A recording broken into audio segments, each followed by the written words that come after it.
আজকে আমরা যাব আফ্রিকার সাইডে একটা দ্বীপ আছে।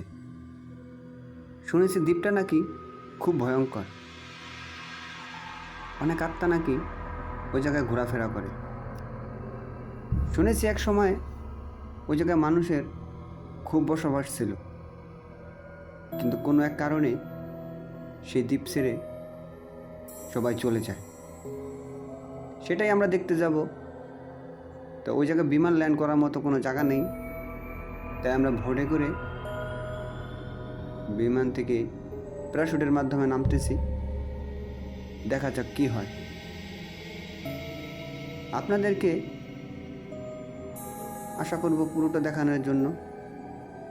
তো আমরা দ্বীপের একটি জঙ্গলে এসে নামলাম। আমার সাথে আরেকজন আছে, দুইজন,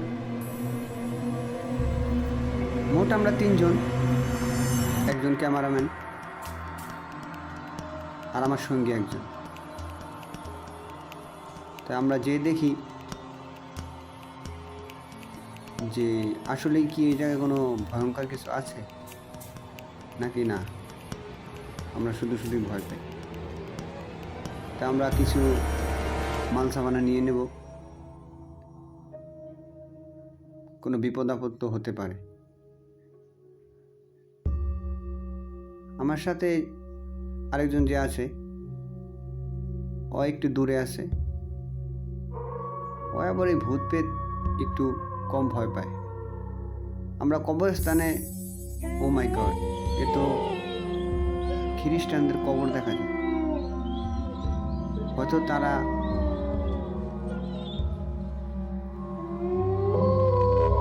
এই জায়গায় মানুষ কবর দিত। কবরস্থার বাউন্ডারির ভিতরে আমরা ঢুকছি। সাইডে দেখা যায় বিশাল সমুদ্র। নিচে একটা ঘর আছে, দেখতে একটু ভয়ঙ্কর লাগে। বন্ধুরা, আপনাদেরকে আমরা সবই দেখাবো, আমাদের সাথেই থাকুন। আস্তে আস্তে সবই দেখতে পারবেন। এদিক দিয়ে যাওয়া যায় না, ঘুরে যেতে হবে। এই ঘরটা তো খুব ভয়ঙ্কর,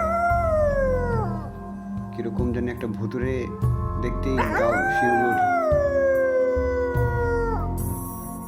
এখানে অনেক রিস্ক, তাই আমরা উপরে উঠে গেলাম। বরাবর একটু সাহস বেশি, তাই হয় নিচেই আছে। আমরা আপনাদেরকে পুরোটা দেখানোর চেষ্টা করব যে কবরস্থানের অবস্থাটা কত কবর দেওয়া।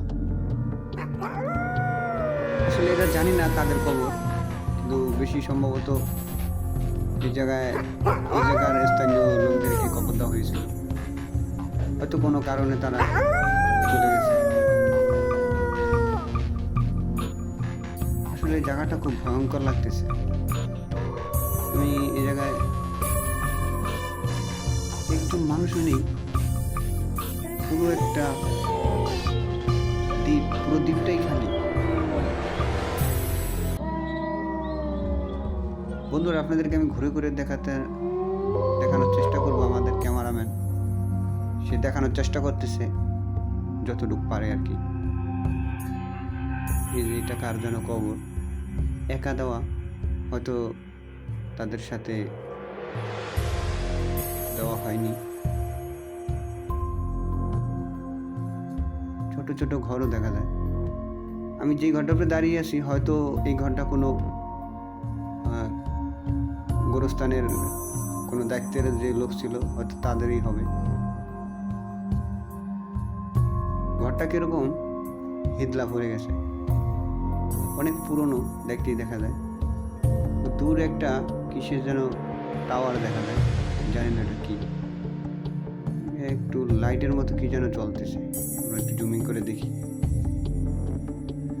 হয়তো কোনো প্রদীপ জ্বালানো।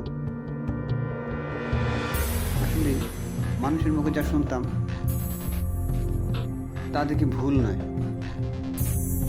আসলে কিরকম যেন গাও শিউরে ওঠে।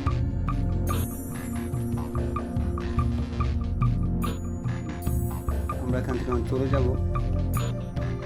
কিসের যেন একটা ছায়া পুরোটা দ্বীপ ঘিরে যেতেছে।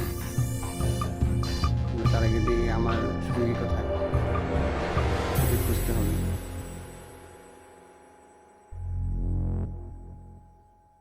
আমি এটা নিয়ে আগে চলে যাব।